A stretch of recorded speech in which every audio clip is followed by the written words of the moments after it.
present. Thank you for giving me the floor, and thank you for everyone being here. Today, I will talk about ore sand, a circular economy solution to the mine tailings and sand sustainability crises. Next slide, please. Yeah.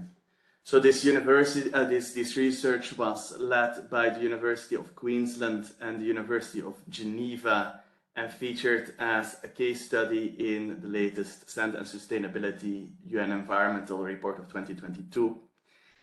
Next slide, please. But before talking about ore sand, I would like to quickly set the scene. This research was done in the wake of one of the most profound mining disasters of the last decades, which was the collapse of the Brumadinho tailing dam collapse.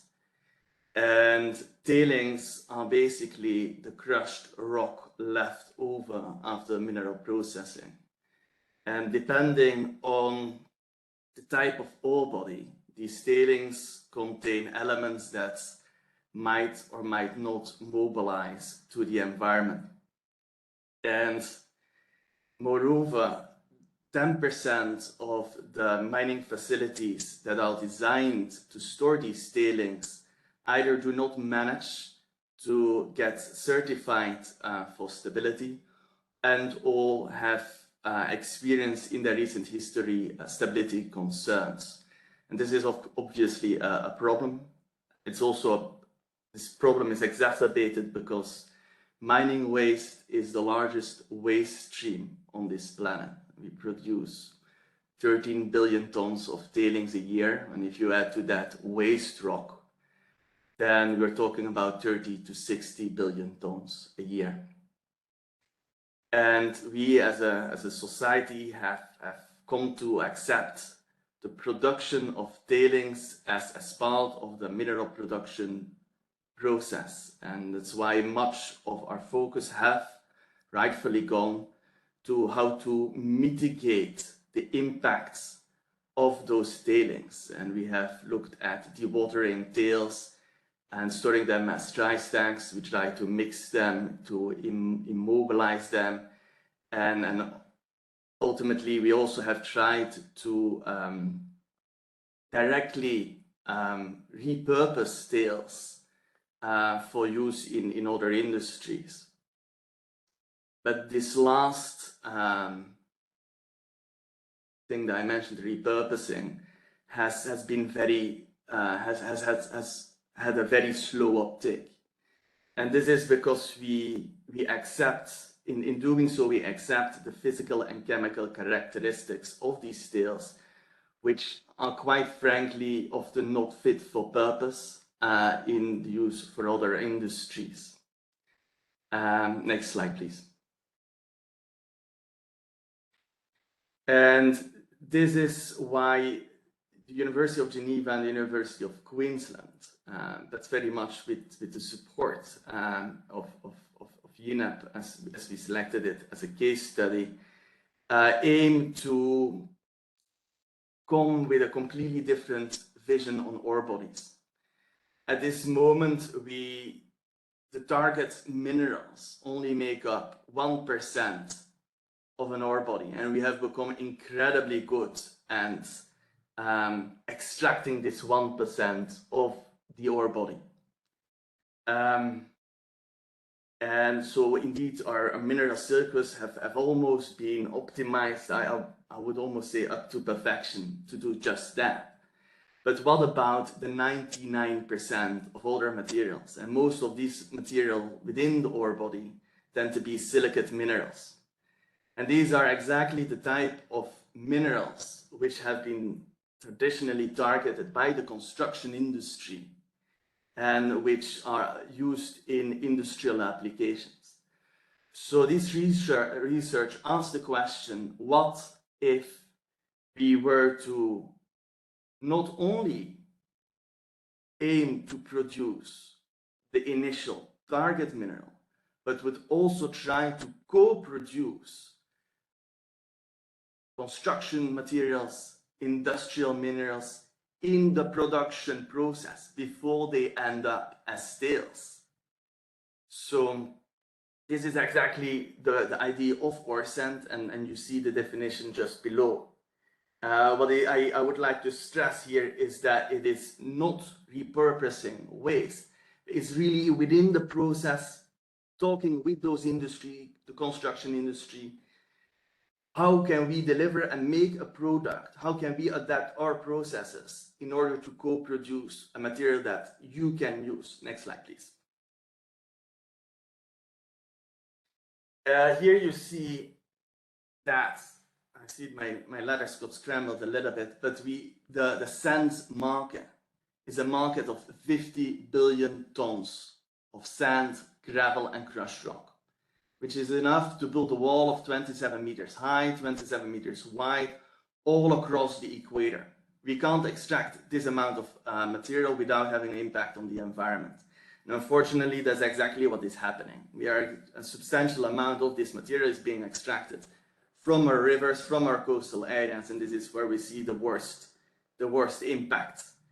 And so the idea is that if we can successfully produce ore sand, then ore sand can become a part of the family of aggregates next to crushed rock and other terrestrial sources to supplement the hunger of the construction industry and to avoid that sand, gravels are being taken from the most fragile environments. Next slide, please.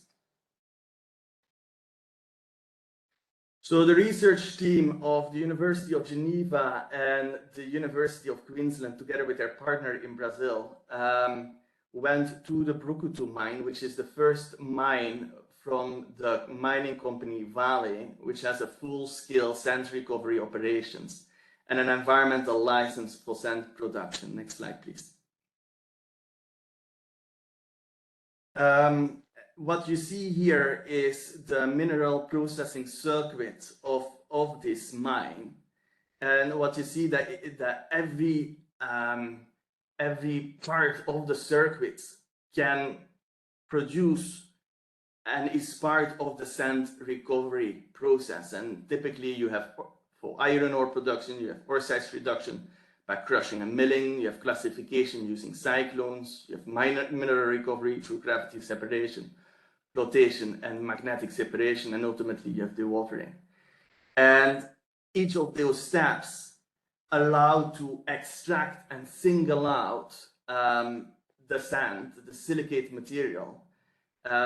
Typically they use classification, cyclones, and filtering to achieve just that. Next slide, please.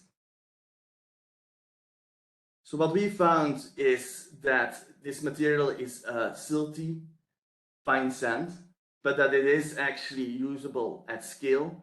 However, for various applications, it should be blended in order to be fully usable. Next slide, please. We researched a little further. 4 minutes. Okay. We researched a little further on what else could be done with it, and we figured out that actually by adding some additional mineral processing steps, you can also upgrade the material so that it could be used to produce colored glass, foundry sand, fiberglass, and so on. Next slide, please. But the real question that is on our lips is, what is the potential to scale up ore sands? And so we did this exercise, and we did the exercise of how would it look like if we were to expand the concept of ore sand to other types of ore bodies. And what we find out, and the map you see here is in blue, the demand, and in red, it's where you have potential sites and sources of ore sand. Next slide, please. Please click a little further. Yes. So what we found is that a very substantial amount of aggregate demand is within the range of sites where ore sand is being produced. And I talk about half of all sand consumption is within 100-kilometer radius of a potential source of ore sand. And if you would, rather than looking from a market perspective, if you would look at from the mine perspective, then within a radius of 50 kilometers, about 1/3 of mine sites would find some sort of an offset market for ore sets. And if you would, if mine sites were able to produce coarser material or also use waste rock, then we are talking about half of all mine sites that would find an offset market for our sets. And here you see a list of countries where it's indicated how much percentage of their national demand could be substituted. And you see that, for example, for a country of Chile, almost 60% of all its sand demand could be met by producing ore sand. Next slide, please. So this brings me to my conclusion, and I will go very quickly over it. But I would like to stress that ore sand is a product by design. It should not be repurposed to waste. Ultimately, there are current limitations on and opportunities, and what we found is the biggest limitation tends to be the grain size. Coarser ore sand should be possible, but it does need some further thinking on the mineral processing circuits. The things we have been thinking of is coarse particle flotation, something that the University of Queensland is working very hard on. Sand markets align very well with tailing risks, and I think this is very useful for this discussion and the one after, because sites which are close to urban centers present, those sites which are closest to urban centers provide the rationale for tailings reduction, but these are also the places where the sand market is closest. Of course, safeguarding sustainable and just transitions is of the essence, and we always need to be mindful of the potential presence of contaminants. It should be a product that can be used for the construction, by the construction industry. Again, it shouldn't be repurposing waste. And ultimately, what it means for the tailings, we believe that at least 10% reduction in tails is possible if we were to implement the idea and the processes to produce ore sand. Thank you.